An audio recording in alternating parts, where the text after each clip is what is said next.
What is up, fam? Welcome back to the Steep Stuff Podcast. I'm your host, James Lauriello, and I'm so excited to bring you guys today's episode with none other than my La Sportiva teammate, Miss Jane Moss. Guys, what a great conversation. Jane, you guys probably know that name from her free trail interview and associated dub at last year's Cirque Series Arapahoe Basin race, which was a highly contested, super competitive race where Jane took the overall win for the ladies.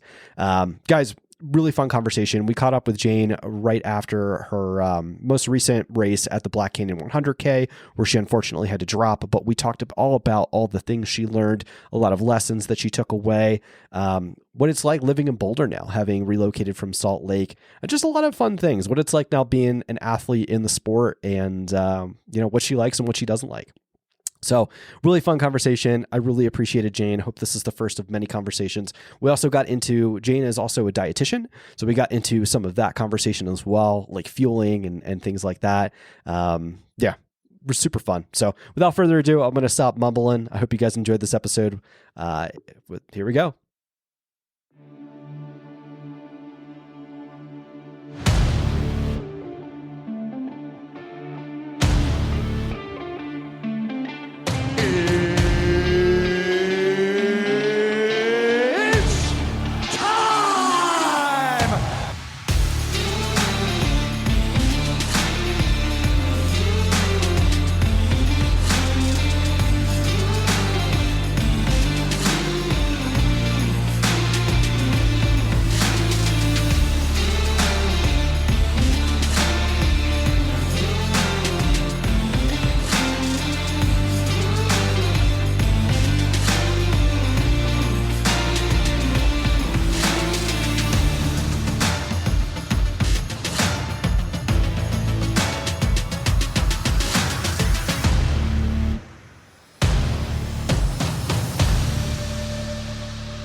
Ladies and gentlemen, we are live! People, Earth, listen up. It is March, guys, and I am so excited that Ultimate Direction is finally unveiling their new vest lineup for 2025. Head on over to ultimatedirection.com to check out the new Race Vest 6-liter and Ultra Vest 12-liter. They're going to be coming at you in two beautiful aesthetic colors, the onyx and green, as well as the white and blue. Guys, I absolutely love these. I've been playing around in these products for months and months now. You might have seen Tara Warren last year running in both the Ultra and Race Vest, as she absolutely smashed it in the Rocky Mountain Slam.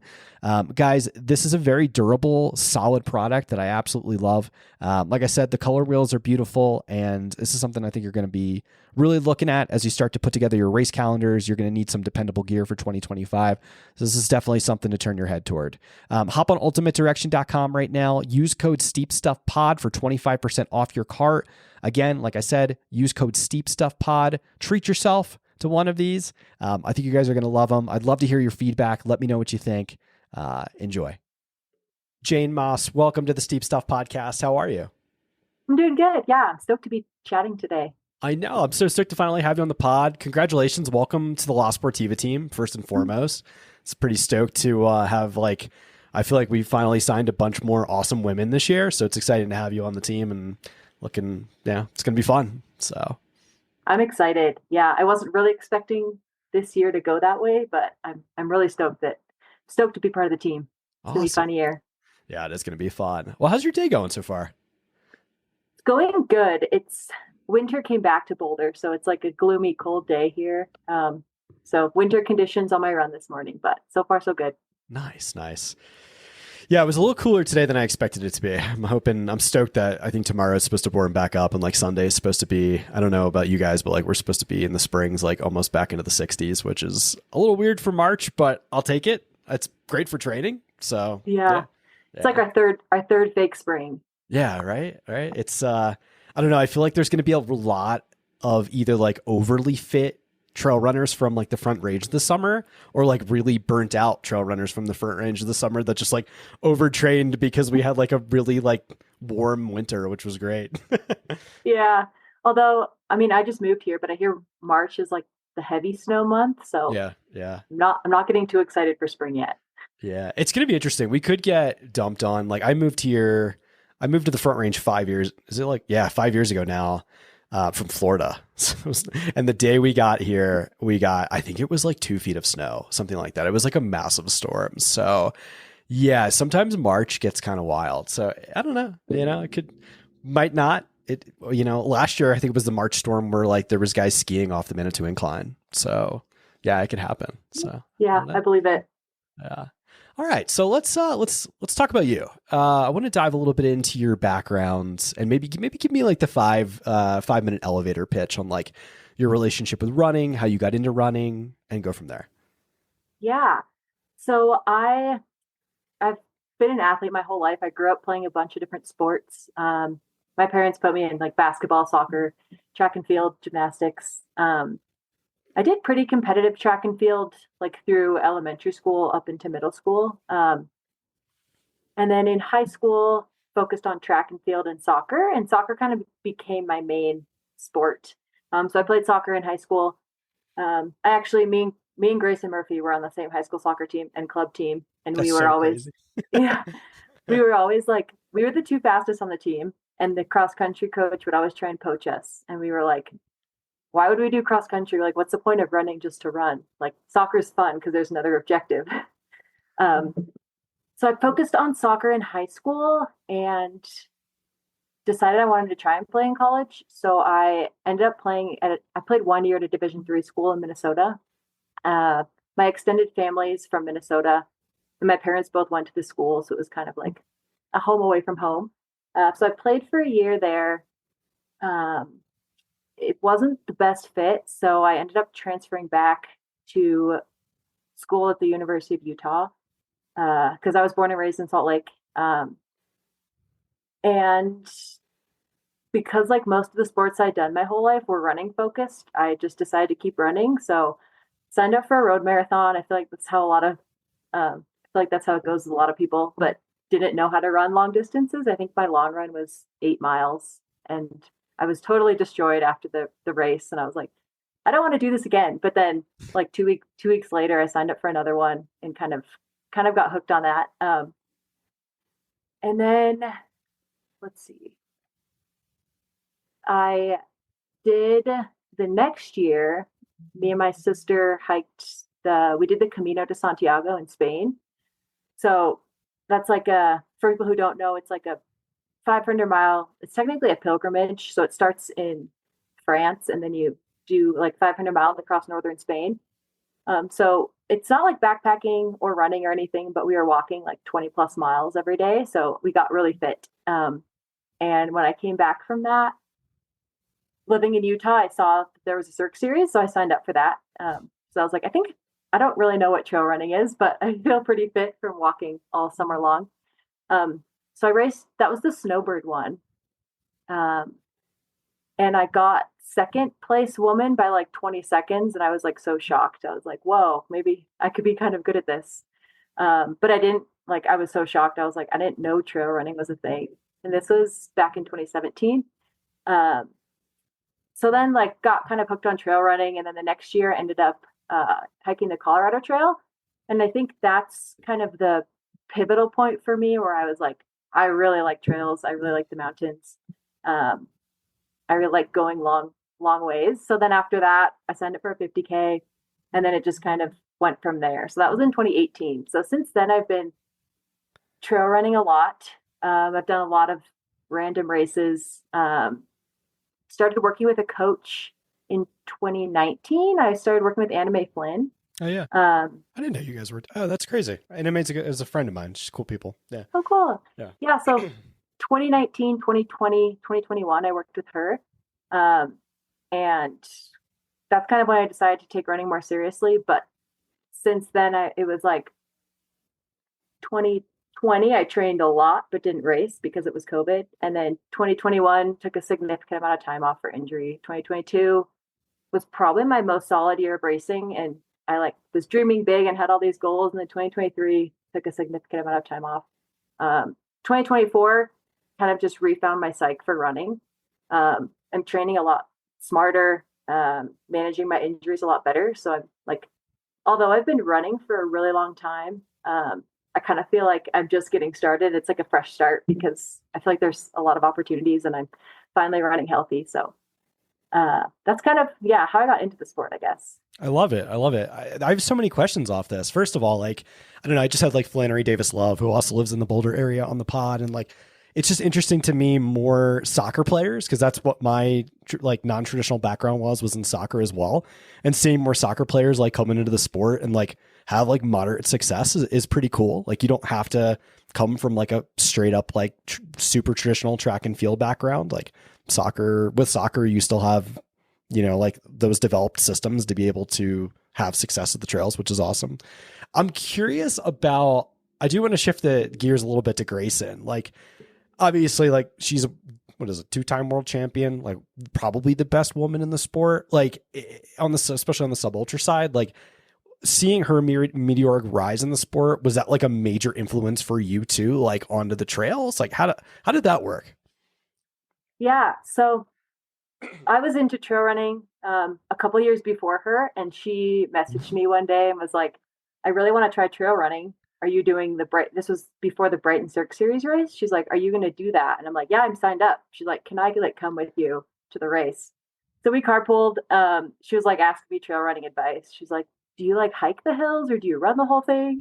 And it was really cool. I was like, I'm honored you're asking me for advice, because had been like so successful in the track in college and such up to this point.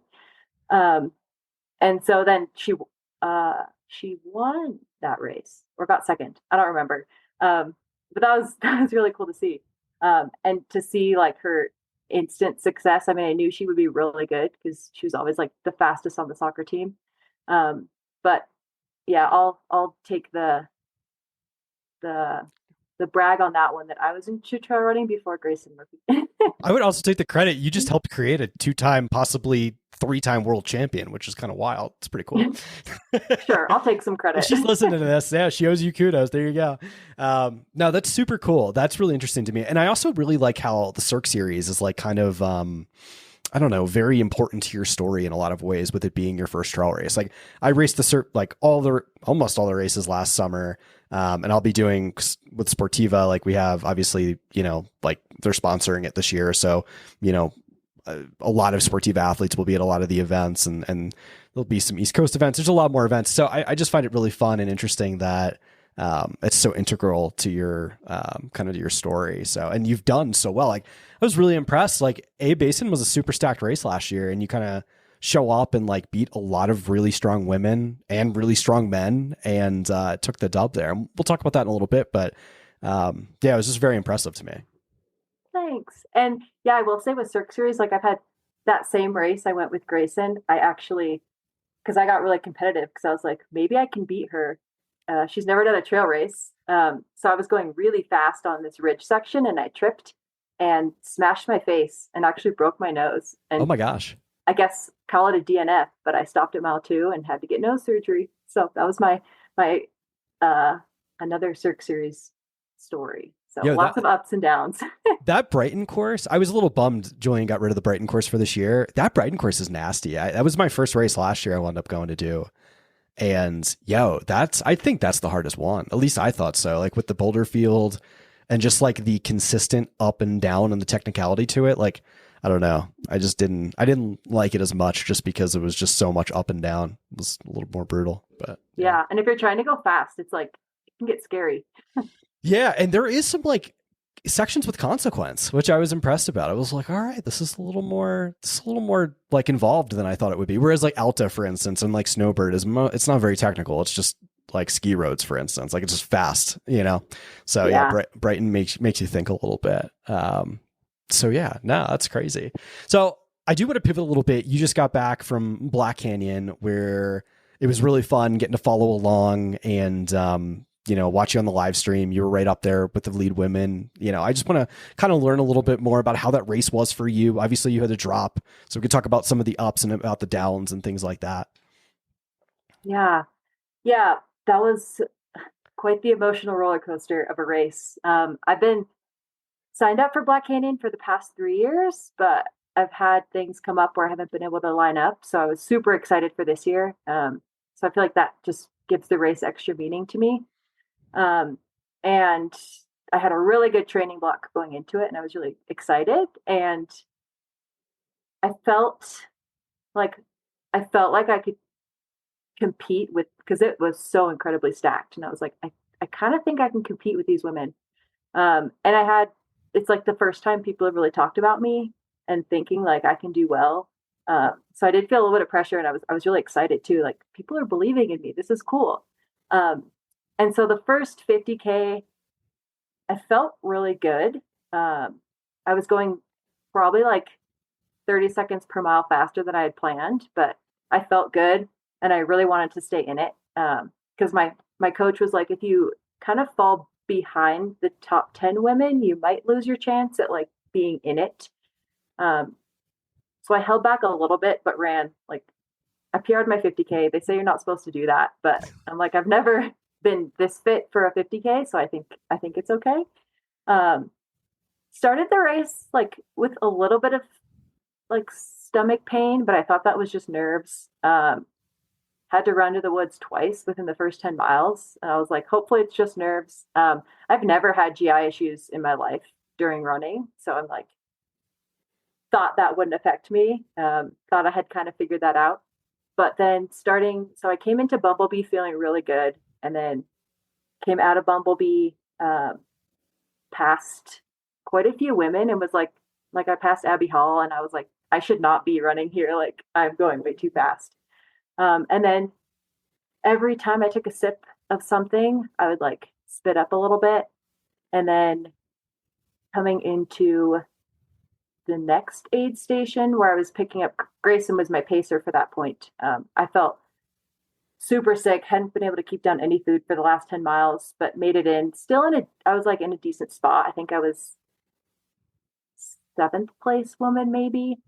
And at that point I was like, I think I might drop right here, but I was like, I can't drop yet. I still have more in me. So we ran like another mile, and then I just threw up like 5 times so much lime green bile. It was so gross. Oh my gosh. But then I felt way better. So I was like, hey, I'm not going to drop. Let's keep going. But then every time I tried to sip on something or eat something, it would come right back up. So it was like a death slog to the next aid station. I ended up dropping at mile 46 because I just couldn't keep anything down. And that's never happened to me before. But I've like reflecting on what I did. I also work as a dietitian, so it's like embarrassing that this happened to me, because like I know what to do. But like with the hot pace, I was eating a little bit more than I was used to, and I fell behind on my hydration. And it's just like so many different multifactorial things just blew up in my face. So it was a good learning experience that I really have to have like all of the little things like dialed if I want to compete at this level. So the race sucked really, really bad. It took me like a week to recover from like how bummed I was, and running through all the possible scenarios about like what could have happened if it would have gone well for me. But it was a really good learning opportunity. I think I probably had a little something going into it that contributed to the GI, but also a lot of like rookie nutrition mistakes that I was making. So moving on from that, but I'm glad. No, I'm not glad it happened, but I'm glad to have learned a lot of things from it. See, like, I mean, I totally understand your perspective, but like, if anything, I don't know, like it's a weird position to be in, because I feel like it should be a confidence booster. I know maybe not from like your perspective, but like from outside, it's like, okay, you can hang with these ladies. Like, you can beat most of them on any given, like, you have an ability to go win that race, like in the next few years, for sure. There's no doubt. Just by being able to hang in the top 10 of the women, even the top 5, you know, the stomach situation. I mean, you're a dietitian, you could figure it out. And we'll get to that point. Like, one of the things I was going to ask you, is it like, how many grams of carbs were you taking down for a race like that? Like, especially because it's so fast, it starts off kind of cold and warms out like up into the day. How do you adjust for that? Cause like, I come from such a sub ultra background that like, I don't really think about that stuff. Like, it's an ultra problem in a lot of ways. Totally. Which is, even after this race, I'm like, 100Ks are hard to nail down. Maybe I should stick to shorter stuff. But I don't train like super high carb. Like, people are going crazy. Yeah. I've never done super well with that. So typically I train like 70 grams per hour. At Javelina, I went up to 80, which was, I took so many risks at Javelina, but it all worked out like flawlessly. So I was like, I think I can do like what I did there, obviously adjusting for like heat. So Black Canyon, I was doing about 85 per hour, which with the heat and with the hot pace and with the descent, like the whole first 30 miles is downhill. So you're like jostling your gut more. It was just too high for me. But that's what I was doing was 85, which Interesting. I've trained with that, but I haven't like trained with that at that high of intensity, which Javelina I took out at a lot lower intensity. So I think I was able to handle it better. But yeah, so many different things you have to consider when you're like at that level of competition, I guess. Yeah. Did you adjust it all for like the temperatures? Like with it being colder in the morning and then like as it starts to warm up like throughout the day, like were you consuming more liquids and then more solids like in the beginning of the day, or more liquids as it got later, or no? Is it just like gels and like I don't know. You told me. What were you working on there? Yeah, I pretty much kept it the same. So I had like drink mix and electrolytes in my bottles, and then I was using precision gels. And I started off a little bit lower on fluids, and was ramping up as it got warmer. That's something I probably would start like with higher fluid intake at the beginning. I think I just fell behind with bumping up my carbs a little bit. Um, but no, I pretty much from the whole time I was running, because it honestly didn't end up being super long. Because the last 15 miles was like a crawl. But yeah, I used Javelina as kind of a practice day to test out my strategy. And I pretty much did the same thing from start to finish. But then started Black Canyon a little bit lower fluid wise. Interesting. Yeah. What do you think of like strategy wise? Like, is it's a weird race. Like it used to be to the point where like you might be able to pace yourself into like the dub, but like, or at least the top 10 if you were like really smart about it. But now I feel like if you're not in that front lead pack or watching that lead pack, like the race is going to go away from you in a lot of ways, especially like, I mean, it used to be maybe less so on the women's side, but like now I think it's both men's and women. It's so competitive. Like, what was your strategy going in? Like, was it going to be something along the lines of like sit a little bit further back and just kind of watch that front pack? Like, what were your thoughts on that? Yeah. So typically I'm a strong second half racer, and I kind of let people pass me in the beginning and then I can pick them off as I go. But this race, I was like, I really want to stay in the top 10 at the beginning, because like I thought blowing up was a thing of past ultra running. I was like, these women are not going to blow up. So if I lose them now, I'm like out of the mix for the whole day. But the first 50K, like the top 5 women were flying. And I was like, if I try and keep up with them, like I don't think that's physically possible for me. So I was like comfortably in like 12th place, I think. And I felt pretty confident that I would be able to pick some women off the second half of the race. So I let them pass me, and I was okay with that. Because looking at my paces, I was like, every single person right now is on course record pace. There's no way people can like that we can all sustain this for the whole race. And then after Bumblebee, like that's kind of how I was like, once I get to Bumblebee, that's when I'm going to start racing. Like that's when the race is. And I felt really good and started picking people off. And I was like, hey, this is my strategy. And I mean, I didn't get to really execute that, but it's like calculated risk. Like at Javelina, I let a couple women pass me because I knew I wouldn't be able to keep up with them. I was like, I just hope that I can, like, I'm confident enough in my racing that I'll be able to catch them later on. And I was able to catch one of them, and another one, the heat got to her and she kind of blew up. So I was like, okay, I'm glad I took that risk in that situation. So it was kind of a similar mindset where I'm like, I'm going to let some women pass me and trust my racing style that I'll be able to catch them later. And I think that would have worked really well if I would have made it that far. And I've replayed that in my head so many times. Like, what if I would have started out and like let myself get to like 30th place? Because some of the lead women, a lot of them did blow up. So then I was like, maybe I wouldn't have had the GI issues and I could have picked him off and at least finished top 10 or something. So many what ifs, but I'm very new to racing the 100K distance. This is my third 100K, but second one I've actually like tried to race. So I'm like, I don't really know how to race this distance. It's hard. It's so hard. I mean, ultras in general, I don't know. Like I love the sub ultra aspect where it's like fitness is pretty much the most important thing that matters at the end of the day. Like it's how fit are you versus like, maybe there's a few other little things that go into it. Obviously there's a few other like small variables, but like with ultras, there's just so much other stuff to figure out. And it's, I don't know. It's I don't like it. I don't know if I do either. I like going hard.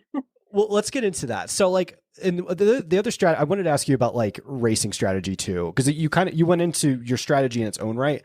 I think my question is like, all right, so in a sub ultra race, let's take Cirque Series, for instance. Let's think like A Basin. When that gun goes off, you're making moves from the front of that race. And like, if you don't assert yourself early on to try and get in front and like make the certain moves you need to win that race, like you're not going to win. Right. Like there's a very specific strategy. Whereas like the strategy with an ultra, I feel like you have to like really think it through, because if you take it off from the front to the gun, most people that like front lead, like or front run don't win the race. Like there's so much more strategy to it. So I don't know. What do you like better? Did you like more the sitting back and wait and then moving up, or I'm going to assert myself from the front of the race, like in a sub ultra race? Yeah. I like the sitting back a little bit.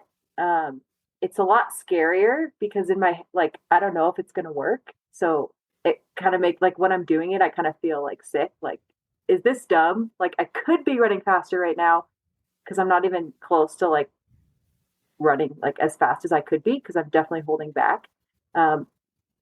So it's like scary because you could be going faster, but you're not. But I think that's the racing style that works a lot better for me. But I also really like running fast and going hard. So I like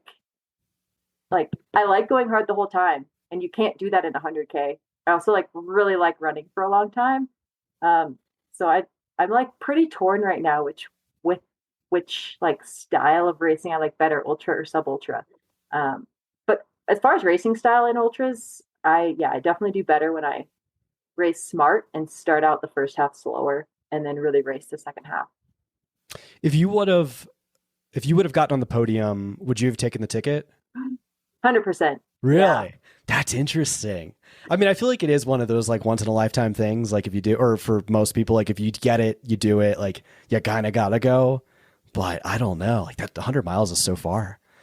Yeah, I don't really want to run 100 miles. Like that's longer than I've ever like saw myself running. But I've had like a golden ticket on my mind for like 6 years. I was like, that would be so cool to get a golden ticket. So it would definitely be like a bucket list checkbox, never run 100 miles again, maybe. But I would have taken it. Yeah. Interesting. Do you see yourself going back then to like kind of check that box and see if you can do it? Because you're so young. Like, why not? You know? Yeah, I definitely do. I'm not like on the hunt for a ticket, so I'm not going to be doing canyons. I'm just letting that pass this year. Like Black Canyon just held meeting because I hadn't been able to race it, and I've been signed up for 3 years. But either next year or the next year, at some point I'll try again. Yeah. I kind of feel like I'm running out of time because the sport is getting so fast. I was like, too bad I didn't do Black Canyon like 3 years ago when it wasn't as fast as it is now. But yeah, it'd be cool to give it another shot. What shoes were you wearing? I was wearing for Black Canyon were the Prodigio Pros. What do you think so far? Great shoe, right? Oh yeah. And when I actually was talking with La Sportiva at the end of last year, I didn't know, like, I'm not a big shoe buff, so I don't like follow shoes or anything. I didn't know they were coming out with that shoe. So I was like, what am I going to do Black Canyon in? And then that came out and I was stoked. I love it. It's a very good shoe. It is the best. Like, I feel like I can't, this is kind of funny. Like I usually used to use like the regular Prodigios from last year as like my trainers. And like now I can't even do that. Like I do like most of my runs in the pros just because like you just get a little extra pop. The foam is great. I don't know. I have to say like that's one of the best pieces of shoe technology that's come out in the last like 5 years. That's an awesome shoe.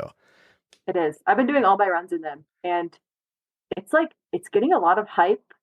Like I thought it was just from Sportiva people like promoting it, but I was like, everyone's talking about how good this shoe is. So it's Yeah. kind of cool. Yeah, Brett, I think it was Brett Hornig from Single Track. Like he did like a whole or some conversational pace. He did like a whole video on. I'm seeing like more and more reviews on him, and people are like, "Yeah, I love this shoe." So it's cool. Yeah, it's interesting because like like Sportiva is like a mid-sized brand, if you will, and I feel like this is like really put them got a lot of chatter. A lot of people are talking about it, which is neat. So it is cool. Yeah, that's cool. All right, so I didn't realize you had just kind of like recently or semi-recently like relocated to Boulder from Salt Lake. Is that right? Yep. How you like it? How you liking it so far? Because like the Wasatch is dope. Yeah, I love it so far. I also love Salt Lake. I was born and raised there though, so I've been wanting a change for a very long time. Boulder is honestly very similar to Salt Lake. Salt Lake wasn't cool until like COVID hit. Like the politics there are terrible and you always hate your hometown. So I was like, I don't like Salt Lake, but honestly, with like Single Track podcast and Finn like blowing it up, I'm like, okay, it's cool. And it's now on the map. It's like a cool trail running place. But yeah, I moved to Boulder in June. It was kind of just like a spontaneous, I need a change move. And I didn't like it's expensive here and I didn't know if I would be able to live here. So I put like a question box on Instagram to see if anyone had cheap housing or like how do you find housing in Boulder? And actually I didn't know Johnny Luna-Lima at the time, but he messaged me. He's like, someone sent me your story. I have a room available. This is the price. And I was like, I don't know anyone that lives there, but let's go ahead and do it. Because I moved here to definitely focus more on running and living with him. Now I live with him, Bailey, and Chris Myers, and it's like a dream trail house. And we live at 8,500 feet. And can you tell Bailey to come and do our 1 year podcast? I'm waiting for her DM back. Tell her after this. I'll do that. Thank you. Sorry. But no, I really like it. Last summer was a dream because I was pretty much unemployed and we live like 15 to 30 minutes from all the Indian Peaks trailheads. So it was like a summer of playing. And then now in the winter, like there's a lot of trails in Boulder. I will say winter running in Salt Lake takes the cake. And every once in a while I do miss Salt Lake a lot. And I don't know if I'll be here forever. I might go back to Salt Lake, but for now it's been a really good move for my running, for my mental health, for all sorts of things. So it's just a good change. I like it. How do you like living with a bunch of like professional runners? Especially Johnny. Johnny's like the most dialed human I've ever met in my life. Like he's so like serious. I guess is the best way to describe it. Very dialed. Like me and him are on opposite spectrums, so he's rubbing off on me. It's been really great. Like it's been a very good thing for my training. They've definitely helped like keep me smart and stay on top of my like strength training and all the things that I am good at neglecting. It's intense though. So if I weren't like, I think like, what if I got injured? I don't think I could live in this house. It becomes like, it's very running focused, which for me right now is really a benefit. And I've gotten to become such good friends with them. They've introduced me to like, they've helped me build my running community in Boulder. It's been great. But it is intense. I will say that just because everything's running focused. Yeah. Yeah. It's weird. Cause like I feel like if you don't eat, sleep and drink it, like for me, that's like the greatest thing on earth. Cause I'm obsessed. Right. And sometimes I have to be brought down back to earth and realize, oh, there's other things in life besides like just running. Right. Like, I don't know. Yeah. It's weird, right? Like if you are injured or if, you have other pursuits or other things that interest you, it can be weird at times or a struggle, if you will. Do you feel like from a Boulder perspective, like from a training perspective, is there more resources there, like more gals to run with and train with and just more opportunities? Like, cause you can get a lot more of the flat stuff, but you can also get into the peaks and train and it's a little bit higher in altitude. Do you feel like it's like helped your game at all as far as improvement? Absolutely. I would say I do like 98% of my training alone. I'm a very like solo runner. In Salt Lake, I pretty much always ran alone. I had like a couple of running buddies, but my community in Salt Lake was very like climbing focused. And then running was like my thing. And then moving to Boulder, since I really didn't know anybody, I put like, and I'm very introverted also. So it was like, this was very hard for me, but I really put myself out there and tried to meet as many people as possible.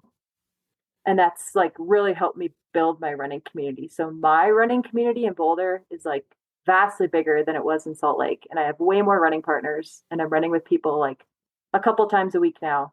And that has be- and I do that because I tried really hard. I didn't try in Salt Lake because I was like, I'm fine running alone. I have my other friends from high school. But here I like really, yeah, tried to build that community. And I think honestly, running with people has made like I I think it's helped me stay more injury free, and it's helped me like stay way more psyched. I don't just like force myself to go out and run by myself every single day. So I think it's been a huge benefit. Like looking back on the past year since I've moved here, I just feel like I've taken like leaps and bounds in my running from like loving it more and being psyched and having an actual running community. I think it's been a really good change for me.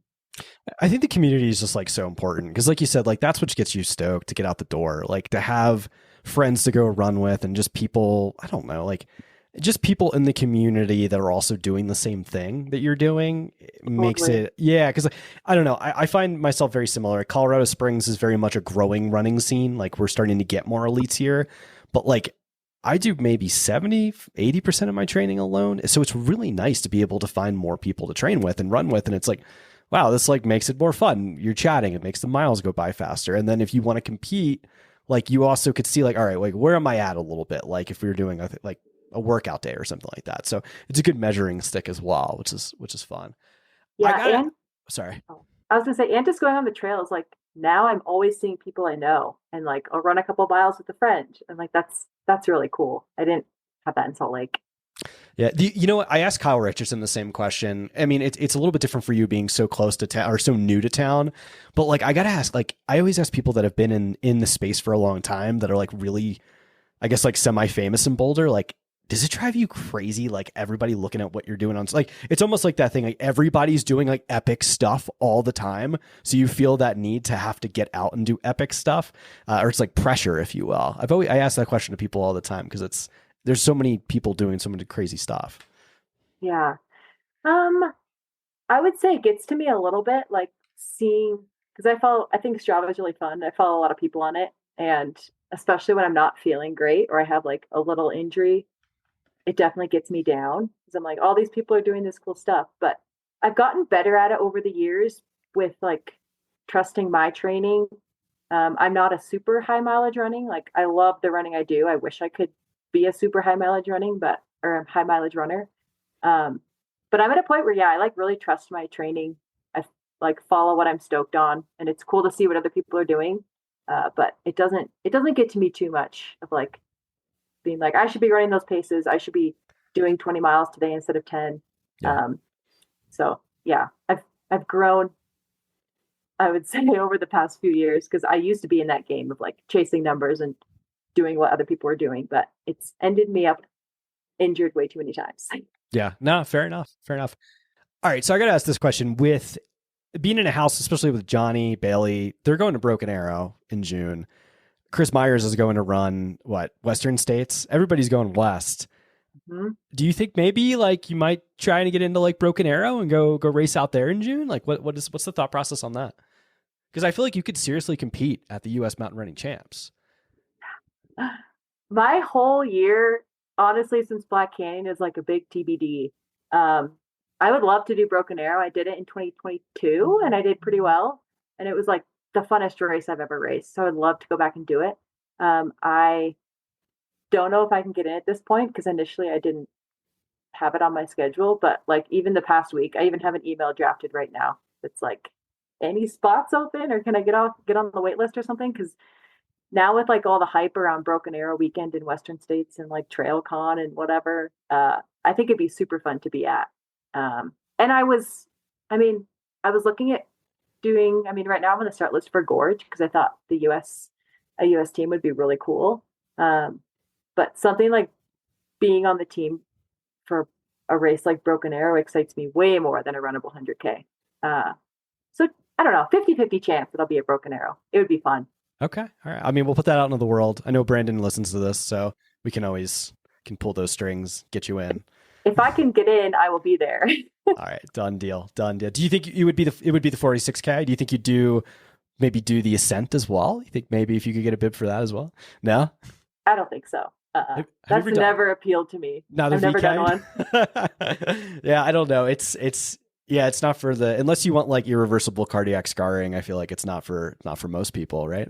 Yeah, I like going hard, but like that's a different level that I don't think I would want to do. Yeah, it's crazy. And then there's the up down that's at Sunapee, but I feel like that's a very specific. I mean, I think you could do really well there too because it's 2 loops. So I was thinking that because there's this Canon Cirque the week before. It's the week after. Yep. Week after. Yep. I was thinking of doing those 2. That's I have like A, B, C, D plan for my year, and that's one of the options. But then I looked at the start list. I was like, it's stacked, and you have to specialize in that to do well. And yeah. I don't know. I think Broken Arrow it's a lot. I just can't wait to see like what happens with the 46K. Like it's so stacked. Like there's going to be so many people there. So yeah. And it's like between the Golden Trail Series race, the Ascent, and the 46K, it's going to be like the big, and then Western States the week after. It's like the biggest 2 weeks in our sport. Like kind of crazy. Yeah. Yeah. And the one time I did go out there, 2022, it was so fun and like such a community event that I would love to go back. Yeah. What did you race that year? Was it 23K or the 46? I had the 46K. Yeah. Okay. That was the year I think Christina got 3rd. Okay. Yeah. That's no, year before that. It was it? Yeah. We went out. I went because I think I was out there in 22. Yeah. Because that was I think, yeah. I don't remember. Maybe it was 21. I don't know. I get my days or my years confused. But yeah, it's it's so much fun. It's such a blast. So yeah. All right, let's pivot from worlds. Do you think so Cirque Canon possibly. Do you think you'd jump in any other Cirque races? Yes. I was debating, so I really want to do Speed Goat. And I was thinking like, is it too much to do the Snowbird Cirque the weekend before? That's a potential option. Maybe then the ones after that, like Alta, Targhee, A Basin. I kind of want to do all of those. Nice. How did it feel? Because like that was a huge deal. Like Fury Trail was out there last year. Like it was a very stacked men's and women's field. There was a lot of coverage of it. What was that like for you? Like breaking the tape at the A Basin race last year? It was so exciting. That was like the highlight of my summer. I did not expect it to go that way. I did like my easy run the day before with Johnny, and I was talking about like, I'm going to get smacked. I have not done like fast, short stuff. I've only been less like doing long days playing in the mountains. He's like, yeah, you might get smacked, whatever. And then I didn't know who was going to be there either. I feel like a couple big names didn't end up showing up. So I was like, maybe I have a chance. But it's just so different from the running that I've been used to for the past couple of years. And I was like, I think I can just go hard from the beginning. No matter like how bad it hurts, it's a very short race. And then at the top of the climb, I was in first, and I'm not the best descender. So I was like, I'm going to go as hard as I can because I think people are going to catch me on the descent. And then no one did. And I broke the tape, and I was like in shock kind of. Especially since it was cool. Like after the race, like Dylan came up to me and was like, do you want to chat for like free trail? And I was like, what? I would love to. So it was a very exciting day, and I had like people coming up to me like to meet me, and it's just like something that's never happened. Like something like that has never happened to me. I've like won races, but this one was like probably the biggest thing I've won. Yeah. I think it put like, I don't know, a few more eyes on me, which was exciting. But that's kind of where I was going with that. Was it life-changing in any way where that's how that conversation with Sportiva got started, or how did that come about? Yeah, so I mean, I thought it would be cool to be sponsored for like many, many years, and I've won some small races, and I've had big things in my plans, but I've just then been like knocked down by injury, and I'm like, I don't think I'll like anything will ever come of this running thing. But then I actually reached out to Sportiva because I really like running, and it'd be cool to be sponsored by like a running brand, but especially like even kind of right now, I'm kind of burnt out on all like the running hype and how like commercialized it's getting. And I thought it would be cool to partner with like a mountain brand because I see myself as a mountain athlete more so than a runner. So I actually went to their website and there was like a sponsorship email. And I was like, I probably will never hear back, but I'm just going to hit them up and see. And because of my Cirque result and because are now the lead sponsor of Cirque, they're like, yeah, let's chat. We'd love to work with you. We're looking to bring on more athletes that will run more Cirque races, which I was planning on doing anyway because I love the Cirque series. But then the conversation. I mean, I emailed them in like early December, so it all happened super fast. But it was just like me reaching out because talking with my house, I was like, how does this sponsorship world work? And they're like, it's weird, right? They're like, you have to reach out to brands. Like, unless you're winning Western states, like brands aren't going to reach out to you. Yep. So I was like, oh, I thought people would just reach out to me, but I was like, okay, I'll start sending emails. But Sportiva is the only company I reached out to, especially because I'm in Boulder and they're like headquartered in Boulder. So it's like, it seems like a good fit. I doubt anything will come of it, but it did. So I'm excited. That's awesome. What do you think of that new store? Isn't the store sick? It is so sick. I went there like my second week in Boulder. Johnny and Bailey took me there. They're like, you need scrambling shoes because I didn't come here with any like appropriate shoes. They're like, we're going to go do the flat irons. You need scrambling shoes. So I went to the store and tried them on. I was like, I actually said when we were in there, I was looking at some of the shorts. I was like, wow, this would be a dream sponsor. Sure enough. I love so much advice you got. Like I love the advice that you're getting from them because I feel like it's given, you have no idea how many people I talk to that are so talented in the sport, but like have no clue that like you got to reach out yourself. Like if you want to make this happen, you have to advocate for yourself because there's a lot of, not only is there a lot of competition and people advocating for themselves too, but like they don't come to you, like you said, unless you're winning Western states, even if you're winning Cirque Series A Basin or taking the overall win at the Cirque Series or Golden Trail Series, there's still a lot of athletes that are not sponsored, that don't have that help. So yeah, that's one thing I love to hear is that like, you gotta knock down some doors if you want to, if that's what you want. So let's talk also, I find it really interesting. One of the things you said to me was that I look at myself more as a mountain athlete than necessarily a runner. Can you dive a little bit more into that and like how you view that? Yeah. So, I mean, I really love running. I could spend like all day running, but I really love, technical, like ridge traverses and scrambling. And I have a climbing background. So I really love like rock climbing. And I would say like I have a lot of FKTs on my mind and big like mountain objectives on my mind. Like I listened to your podcast with like David Hedges and I was like, oh, he's a cool guy. He's a cool guy.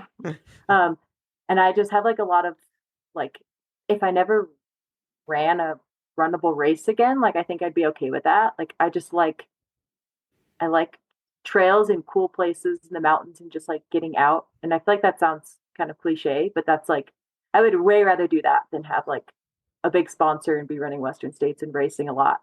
I'm just like, yeah, I just see myself like I'm really good at moving over rocks quickly and climbing up rocks. And I feel like I'm also like decently good at running. So it'd be cool to like combine them into like objectives, which I've been thinking more about, like reassessing my goals for the next few years. Like, do I want to put myself in big races and try and get noticed, or do I want to like do what excites me and go for like objectives and FKTs and such? And I was thinking like I'd rather have, I mean, it would be really cool to make six figures from like a company like Hoka or something, but it's also like I want to stay, like I want to train the way I want to train and do things that excite me. And if that's doesn't include like a big running sponsorship, like I'm okay with that, because I just want to, like, I don't know, I just really like the mountains. No, I love the answer. And it's interesting to me, especially coming from someone like who kind of grew up in mountain culture, like coming from Salt Lake and then also now embedded in the Colorado, like Boulder scene. Like there's something to be spoken about, like when you grow up in the mountains and just how you have almost like a different understanding of it, like different, like as opposed, like I came from Florida, right? So my view on it is completely different than people that grow up in the mountains, or at least the way I approach it, right? Like mine has always been more fitness first approach. And then the more time I've spent in the mountains, it's, you know, it starts to grow on you and you're like, oh, this would be a fun objective, or that would be a fun objective. And I think the interesting thing is, though, as the sport grows and evolves, I'm seeing more athletes kind of make livings, and you can now, which is crazy, to be able to both race, you can race, but also do FKT objectives and do exciting things in the mountains. Like I see people that are able, and I think those are the most the happiest athletes, when you're able to kind of blend your loves of the things you do. You're not necessarily just pushed to go do this race because it's a UTMB race, right? Or you're pushed to go do this objective because that's what your sponsor wants you to do. It's more so this is one thing I actually really liked about Sportiva, is like there's a little bit more. I mean, for me, it's freedom because they're sponsoring the races that I want to go do. So it's kind of great. But like, also there is a little bit more freedom there to go do certain things that that maybe other athletes don't have the ability to go do, which is kind of nice. Mm-hmm. Yeah. And I would love, like, I'm very competitive and I love competing. So I see myself doing like a lot of races, and I'm still going to try and compete at a high level. But yeah, like you said, I also want to do other objectives. And I feel like since this is the first year in a while that I've had like an open year, injury free, it's kind of like a blank slate. And I feel like I have to do everything this year, but I'm like, I have so many years ahead of me. It's like kind of just fun to like dream and scheme of races I want to do and objectives I want to do. You're in your late 20s, right? You have like so much time. I turn 30 next week. You turn 30 next. All right. Well, happy birthday. Happy birthday. Thanks. This will come out. I'll bring this out next week. Happy birthday to you. Dude, I'm like 34. I should have brought my cane with me to this interview. I feel ancient. I talked to some, although I will say, like, I'm friends with some athletes that are like in their 40s now, and like they're still awesome at like what they do. So I'm like, there is hope. Like I don't have to get super old and just be that like old guy that is on the trails. You know, you could still move fast. It's weird. Which is the best thing about this sport. Like right? the women's podiums are like 30s, late 30s, and I'm like, it's so cool.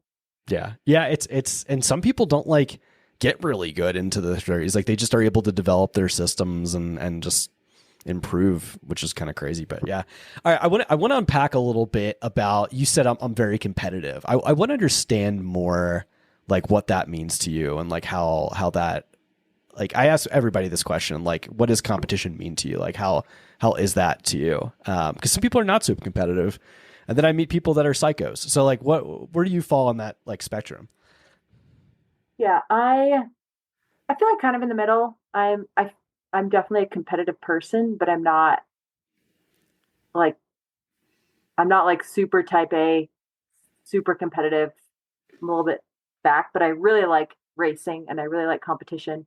I feel like it's a good arena for me to like try really hard and perform my best, and I really like that because a lot of my training and running is like easy running, which I absolutely love, but I love trying really hard against like other people that are also trying really hard and performing really well.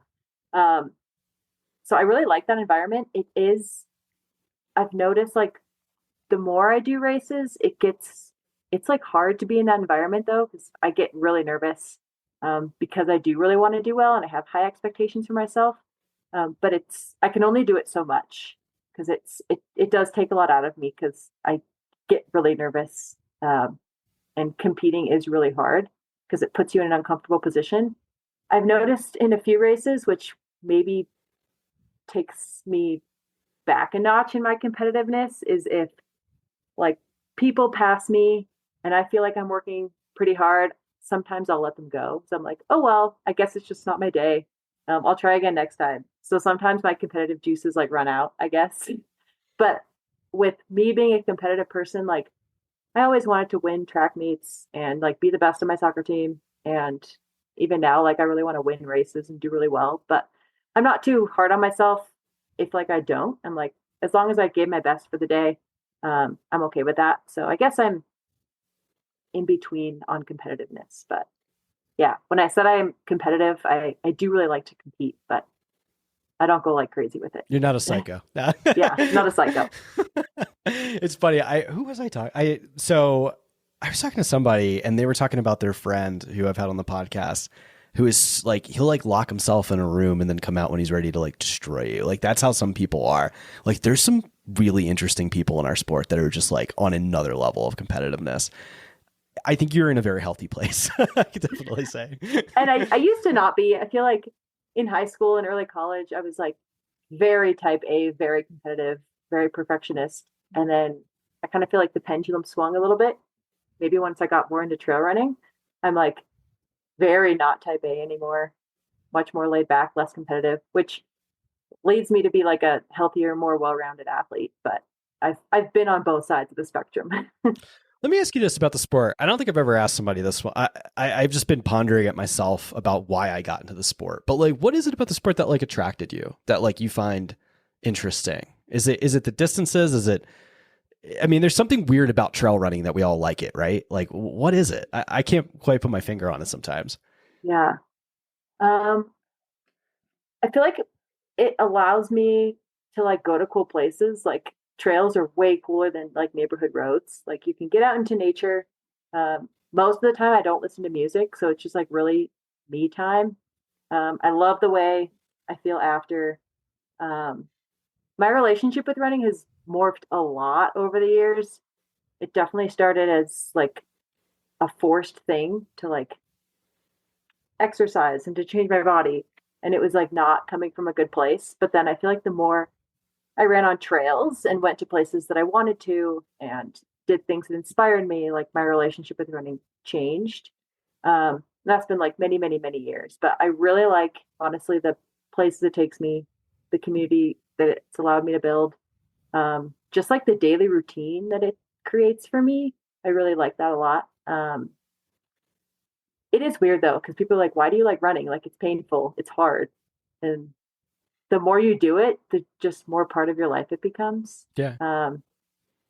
And I lived in Wisconsin for a couple of years doing school there. And so I did a lot of road stuff. I like trained for a road marathon and I was just like running a lot of pavement. I was like, I'm not like, I really like running. And I thought I liked running to run. I was like, I'm not enjoying most of this training because it was just like following a training block and running on the roads. And then I got back to the trails and I'm like, I like running because I can be on trails, not because I like running, I guess. It's the best sport on earth. Like I have to be honest, like I haven't found anything else that I like really, really like love. Like you came from soccer. I came from soccer too. And like, I don't know, maybe soccer is just such an advanced sport with like Olympic development and just like the fact that like there's so much professionalization to it that it's like, unless you're the 1% of the 1% of the 1%, for a competitive person, sometimes that can be hard because like to get to that Olympic level or to get to that professional level, it's like so hard. Whereas like, I don't know, I feel like trail running has just, because it's still growing, just has more approachability, even though like, and the professionalization is growing as well. Yeah, I don't know where I'm going with this, but like, it's the best sport on earth. Could not agree more. Yeah. And there's like, part of the reason like this year's been hard for me to like decide what I want to do. I'm like, there's so many races, so many events that you could do. And it's like, you can really do whatever you want, wherever you want. And I mean, it is accessible. You just run. I mean, I tease people. I'm like, I run because I'm lazy, because I don't like a lot of gear. I don't like a lot of effort. Like I don't ski anymore because there was too much gear, like too many people, too much time to get to the resorts and the trailheads and stuff. And I'm like, I just run because I'm lazy. I can do it whenever I want to. Yeah. And you live in a place like the Front Range is just like the best, cause we don't really get crazy weather. I mean, more or less, but like you can just about throw on a pair of shoes and hop on a trail or a road at any point in time in the year. And like, you could go do that. Like there's not a lot of barriers to entry, which is amazing. Yeah, it is amazing. So one of the things you'd said to me as well was like, you had mentioned the commercialization of the sport. I'm curious to get your take on that. Like what's your, like, cause I'm so curious always to hear like what people think. Like, you know, I love the fact that like our sport still has like this beautiful grassroots dynamic to it. but yet there's also still this like strong professionalization growing. Like I feel like both things can exist. I'm curious to get your take on like what you think of like how the sport's changing. Yeah. I definitely see pros and cons to it. So like compared to the OG ultra runners, I'm very, very new. But I've been trail running like this year. A lot of people have said to me like, "Oh, like you're brand new to the sport." I'm like, I've been running for like 7, 8 years, like trail running. And like I don't feel like I'm that new to the sport, but it's changed quite a bit, even over like the past year. Um, and I always thought it would be cool to like try and do it professionally or like get sponsors. Um, and now I feel like, I mean, there's just so much like media around it, which I do think is cool, and it's making it a lot more accessible to people, and people are hearing about the sport more and the names. I kind of liked the undergroundness of being like a trail and ultra runner and going to kind of whatever races you wanted. But now I feel like a few years ago I did quad rock 50 miler, and like I wouldn't do that now because it doesn't do anything for me and it wouldn't qualify me for anything. It'd just be a race that I want to do. And I feel like those kind of fun races that I've wanted to do, I might not consider anymore, like depending on my goals in the sport. But I kind of feel like it's directing people in a certain way based off of qualifying for different things and going to races that have a lot of media coverage. And like I find myself going down that direction too. Like I want to run CCC next year, so I'm going to do these certain races. And it's taking me away from races that are like that I really want to run or that are inspiring to me. And I think being in Boulder too, since it's like it's an intense place to live and it's very running central. I think things are a little bit more blown up here, but it's kind of been getting to me the past like couple months, just making me feel a little bit burnt out. Like I want to go do some long trail somewhere and escape from all of the running talk. I think it's just because I live here, but I think it's cool. Like with the different podcasts and like what Dylan's doing, I do think it's really cool. And it's exciting to follow. But yeah, I do notice it impacting my like race choices and kind of making me maybe be like, I don't know if I want to pursue this. Like I kind of just want to do what I want to do. So I don't know. I have a lot of thoughts on that, but dude, I don't really know.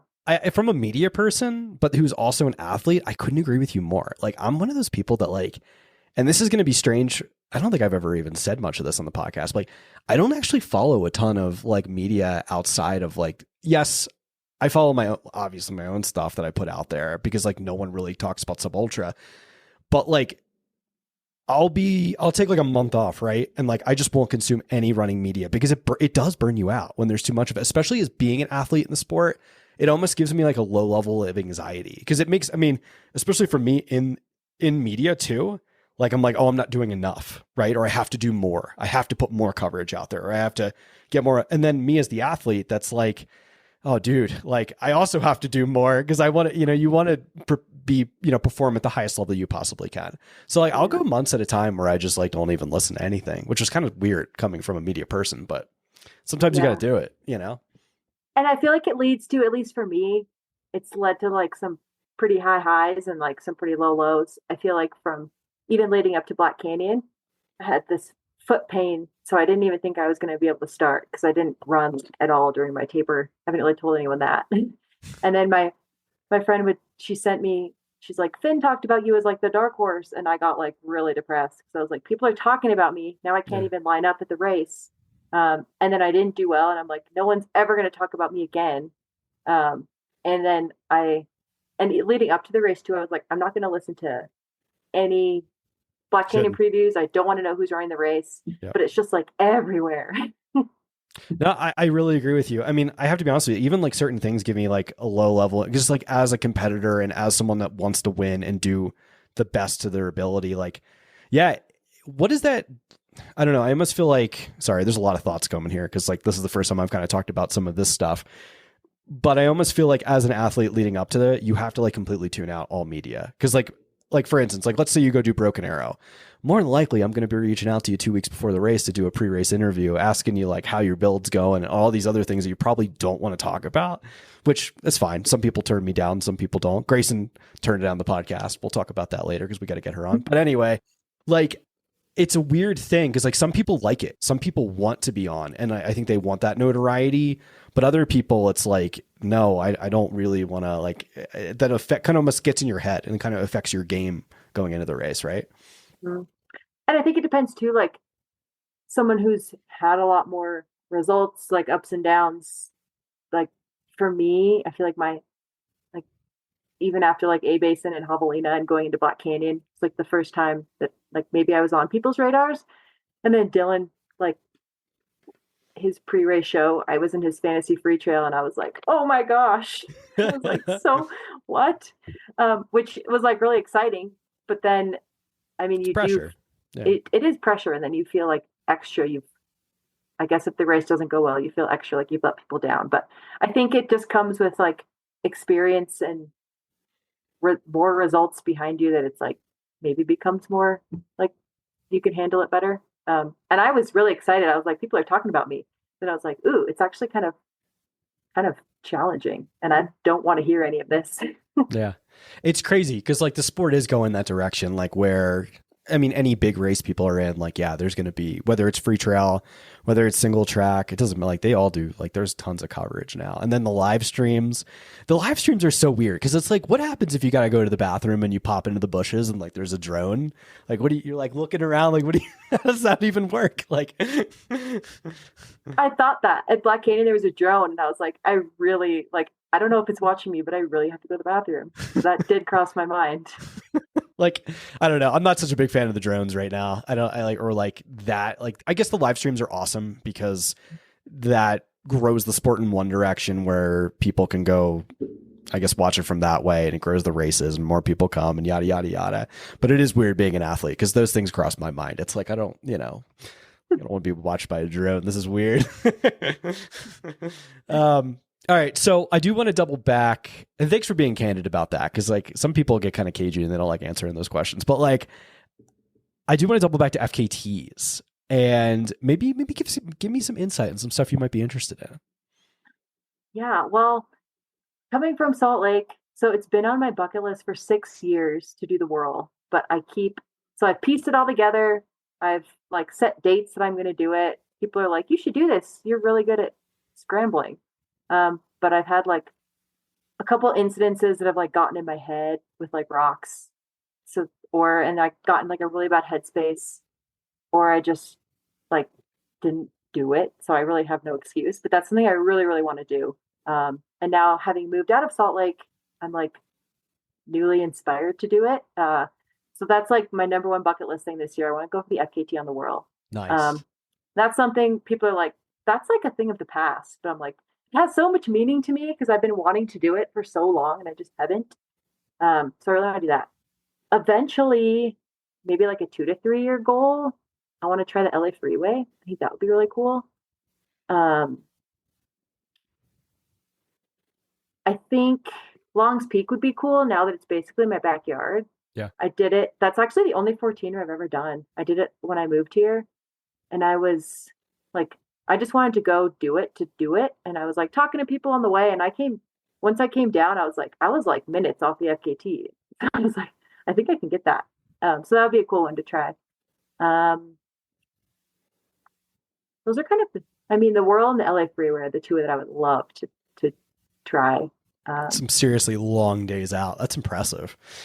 Yeah. Last year I did the Pawnee Buchanan loop. I did that the first time I got stopped by a moose, and they added like 15 minutes. And I was like, dang it, you can't add time to when I'm trying to get an FKT.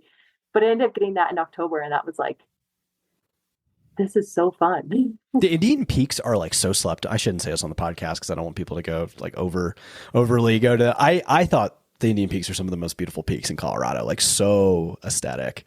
Yeah, that's pretty much. Yeah, I remember. Yeah, some of my friends were like, "Why aren't you going to like Leadville or Buena Vista and doing like 14ers?" I was like, "The Indian Peaks are new to me, and it's like a playground in my backyard. That's they're where way more technical. That's where I'm yeah, staying. way more engaging. And like, there's like, what is it? Was it Lone Eagle Peak? That is another one that's like sick. There's like a crazy like fourth class like climb on it. Like I think there's a fifth class route and a fourth class route. But like that's another one. There's some like really good like technical stuff back there. Yeah. Yeah. So many like fifth class ridges and stuff that it's just, that's the kind of stuff I love. Yeah. Okay, that's interesting. So do you do a lot of training on the flat irons then? Like I do. Do you? Yeah. Okay. Yeah, I've never been on. Like I've never been on one of them. Like one of these days, like I plan to go up and just like go do green and then go do a flat iron. Like I have to knock both those off my list, but yeah, it's high on the list. Yeah, so one of my friends right when I moved to Boulder, he's like a flat iron guru. He took me up like, I think we did like 13 different things. And then Johnny takes me up a bunch of them because he's like expert scrambler. So he's been like flat iron tour guide. I'm comfortable now on a few of them by myself, but mostly I like going with people because you need to make sure you know which way you're going. But yeah, I love scrambling the flat irons. Have you ever considered, I ask like every like really strong woman that comes on this podcast, like, have you ever considered the Grand maybe? Was that something that might pique your interest? Because there's like a strong fifth class component. There's a lot of exposure. It's gnarly. It's technical. Route finding is a thing. Yeah. I've never really thought about it. I've barely spent any time in the Tetons, so it's not really crossed my mind. I think it could be something maybe I could do, but it hasn't really crossed my mind. I've thought about doing the picnic. That kind of seems cool. Picnic seems dope. Yeah, I agree. Yeah. But I don't know. I haven't really thought about that. Interesting. Yeah, you got to hit up Flannery Davis Love. And I just had her on the pod. You competed with her maybe once, maybe more than once. I know at Cirque Series A, she has the FKT on longs, and I just feel like cool. that you guys are like similar types of athletes. It's a good person to train with there. Yeah, interesting. All right, so we've done about an hour now. I want to start getting into some ending questions. I'm very curious to see who inspires you. Yes. This one probably doesn't take much explanation, but I will say Courtney Dauwalter has always been my inspiration. She's honestly probably my number one, which kind of is lame, but that's okay. She's everyone's inspiration for good reason. Being in Boulder, I'll say too, just with like the mountainy stuff, Anton, he's an inspiration to me. I feel like a blend of the two of those two would be cool.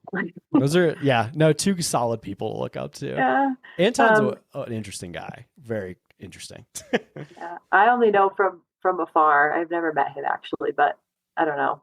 He does cool stuff. And then honestly, one of my closest friends, his name's Dave Burleson. He's very like rooted in the outdoor community. He's like worked his way up, super successful. I would say he's one of my closest friends, and he's always been like from day one, he's like, I think you'd be a really good runner. And he always like encouraged me and believed in me from like everything I did running, whether I was injured or not. He's like, you should put more effort into this. And he's just given me so many opportunities and like always believed in me. And he like is such a passion chaser, and just like the way he uplifts people and the way he's like helped me develop into a runner and like truly believe in myself. I feel like I believe in myself because he's believed in me a lot. But it's just like the way he inspires me to be my best makes him like, I would say, one of my biggest inspirations, just as like a good friend. I think it's a beautiful answer. I want to pivot a little bit. This is something I meant to ask you earlier. You're really good at high altitude stuff. Like, do you just like, how do you do that? Like, are you just like genetically like really good at like high altitude? Like how did that come about? I do really well at altitude. I've never had issues with it at all. Last summer I did the Silverton Alpine Marathon. It's like a fun race. And that was like pretty much all 12 to 13,000 feet. And it felt like so good. And I was like, I love this stuff. My coach said that recently too. He's like, you should focus on high altitude stuff. I was even considering, still kind of am, Leadville. I don't know though. That's a long way to go.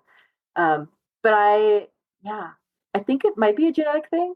I mean, I've always lived at high-ish altitude places, like Salt Lake's at 5,000. Right now I'm at 8,500, but yeah, I don't know how I do well at it. I just do. What about Pikes? Any interest in maybe doing like the Pikes Peak Marathon or Oh, Ascent?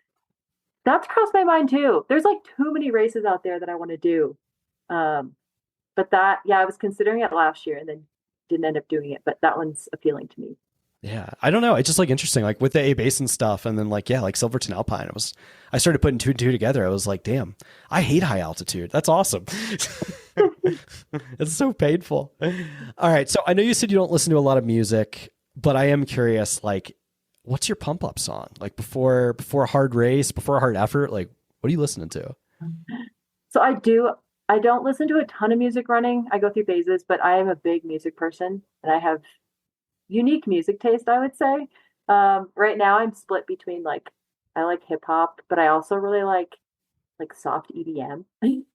Okay. And I go through phases where I'll like find songs that I'm obsessed with and I just even if they're not hype pump up music, I'll just like listen to them over and over.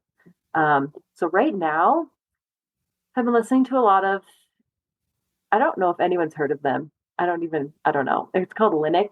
I don't know if they're like a No. DJ or what, but they have their newest song is called Maze of Memories, and that's been my pre-run song for the past, I would say 2 weeks. I'm obsessed with it. But Is yeah, it like deep house or electro? Like, what is it like as far as like EDM? I know my EDM, so that's why I ask. I don't really. I Yeah. played it to my friend at work, and he's like, do you like go to raves? Are you a raver?" And I'm like, "No." uh, it's not like deep. You should give it a listen and let me know Wait, what what was it? genre of Wait, what's it EDM. called again? I'm gonna literally type it into my phone right now.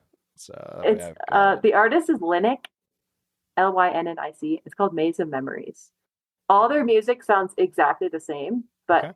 like every time I listen to it, I'll get like a runner's high. So maybe it'll work for you too. I'll put it on the playlist for sure. Hmm. For sure. Okay. Appreciate the recommendation. I don't get too many people that like EDM. Drives me crazy. Like I've had like people like say country and all kinds of random shit, and like nobody says EDM. Like, what's wrong with these people? I've listened to a bunch of your podcasts, and so I kind of knew this question was coming. And Okay. I was like, I could make up something like Give me some Squabble Up great by like Kendrick or Elvis. something. I Yeah. was like, I can make something up but I was like, I'll tell you what I really listen to. I appreciate that. It's authentic. There you go. I like I said, I'm all over the place. Like sometimes it's like classic rock, and then a lot of times it's EDM. Hip hop's great. Like yeah, it's anything but like country. I don't know country. Exact same answer. Yeah, it's not doing it for me.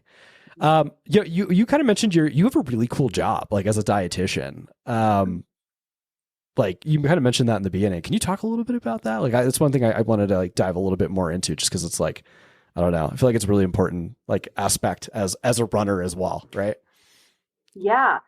Um, and exciting things with that too. So when I was in Salt Lake, I worked as a clinical dietitian. So I was in a hospital doing a lot of like outpatient work. It was a VA hospital, so vastly different population from who I would want to work with, which is, I mean, it was a really good experience. But now I'm moving. When I was moved to Boulder, I was working for a private practice doing endurance sports, mostly triathletes. But exciting news, and I asked him if I could share this. Um, I just got brought on as the associate with Vic Johnson, mountain sports dietitian. So Oh I'll be, hell yeah! yeah, so I'm super excited with that. He's going to be like mentoring me and giving me uh, clients in that realm because we're both dietitians. Because I'm doing some of my own stuff too. Like I'm teaching some classes and um, working one on one with just like my own thing too. But now partnering with him will be exciting stuff coming. So I'm really excited about that. But yeah, that's kind of That's my amazing. side thing. Congratulations. I mean, Vic Johnson's like, I mean, I'd say as far as like dietitians, like he's the biggest name in our sport right now, as far as like that side. Like he's helped. I mean, you can credit so many athletes' breakthroughs with, what he's done, which is absolutely incredible. I mean, like Rod Farvard probably doesn't have the performances he has if it's not for Vic kind of like teaching him and helping him like make adjustments, which is crazy. So It's crazy how much at this level, like the sport is fueling pretty much. Like you have to know what you're doing fueling. Otherwise you don't stand a chance like these days. yeah, yeah, it's wild. I mean, dude, just like carbs. Like I started eating more carbs. I started getting faster. I was like, this is amazing. I got on a call with Vic like the day after Black Canyon. I was like, what the heck just happened? I need your help. Yeah, he's like a miracle worker. That's awesome. Yeah, that's super cool. All right, so I got a silly question for you. I've been on a Bigfoot rant lately, so I think I'm going to get away from Bigfoot. What's your take on the aliens? Do you believe in aliens? I do, definitely. Yeah. Okay. Yeah. Yeah. They're here watching us. They're smarter than us. You think so? Yeah. Oh, wow. Yeah. That's deep. Do you believe we're in a simulation? It's crossed my mind. I don't think I do, though. Yeah. I don't think I do at this point. Interesting. I know. I haven't thought too much about those questions, but I definitely believe in aliens. You can learn a lot about someone if you ask them, like, do they believe in Bigfoot? Do they believe in aliens? Like, it's very interesting to hear the way people think. Dude, I've had people that are like super buttoned up, like start opening up about like conspiracy theories and stuff. And I'm like, wow, I never would have thought like you would have been somebody to bring that up. That's really interesting. So I appreciate your take on that. I believe in aliens too. So Okay. yeah, I think they're out there. No, definitely. There's just no way they're not. Yeah. Yeah. But watching us, I think you're right. I think we're like kind of like it's kind of crazy to think, but like maybe like a science experiment in a little ways. And they're like just keeping an eye, seeing what these crazy humans are up to. Yeah. Yeah. I think it could be. Yeah. Well, Jane, thank you so much for coming on the podcast. This was an amazing conversation. I can't wait to do round 2. I'm wishing you the best of luck in your 2025 season. Can't wait to see what you have stored for the rest of the year. Thank you so much. Yeah. I don't really know what's in store either, so we'll see where you see me. Okay, perfect. Yeah, I was going to say, I'll definitely see you at a race for sure. Or Sportiva group run. Doesn't matter. One of these days. Thanks so much. Absolutely. Yeah. Thank you. Yep. What'd you guys think? Oh man, what an awesome episode. I want to thank Jane so much for coming on the podcast. It was great to get to finally tell her story, learn more about her, and just shoot the shit. Like I said, it was a super fun conversation, and I can't wait for round 2. Many more to come on that front. Lots of discussions. I really like the dietitian discussion. I think there's a lot of information to be learned there, and just some good stuff all around. So, guys, before you get going, hop on Instagram and give Jane a follow. You can find her at _JANEMAUS_. Hop on there, give her a follow, let her know what you guys thought about the episode, and send her some positive words. I think she would really take a lot away. I'm so excited for what Jane's going to do in 2025. I know she's still kind of trying to figure out that calendar. So Brandon Madigan, if you're listening to this, which I'm pretty sure you are, let's get Jane in the Broken Arrow 46K so she can throw down against some other incredibly talented ladies. I think that would be a pretty fun race for her to do this summer. Not to hype up the sub ultra scene too much, but hey, love to see that happen. Let's pull her away from ultra. Yeah. Guys, very last but not least, if you enjoyed this episode, please give us a 5-star rating and review on Apple, Spotify, YouTube, or wherever you consume your podcast. I would really appreciate that. And then very, very last but not least, I'm sure you heard the ad in the beginning of the episode, but I am so stoked because Ultimate Direction just dropped their new race vest, an ultra vest that is a 6-liter race vest and a 12-liter ultra vest. Guys, the aesthetic colorways of these are so beautiful. This beautiful onyx and green, as well as the white and like a blue liner. I just love the design of these. I think they knocked them out of the park. And then the fact that it's a dynamic, stretchy material. It's not a very static vest. It's very dynamic. It feels more like your Solomon vest or something like that. It completely redefines the vest that Ultimate Direction has made in the past. No mesh. It's a completely different type of product. I think if you guys are to get your hands on these, I think you're going to absolutely love them. I've been playing around in both the Ultra and the Race Vest for the last few months. Lots of photos taken in them. Lots of good stuff there. They're very durable. I don't want to go for the hard sell too much. You guys check them out for yourself. But like I said, I think it's definitely something as you start to plan your racing calendar. Gear is very important. And I think this is something you're going to really enjoy for the summer of 2025 and beyond. So use code SteepStuffPod. Again, that's SteepStuffPod and get 25% off your vest. That's as good as it gets, guys. Have a great rest of your week. Thanks so much. I've got a very special podcast coming out this weekend with Ricky Gates. That one's one you're not going to want to miss. So take care.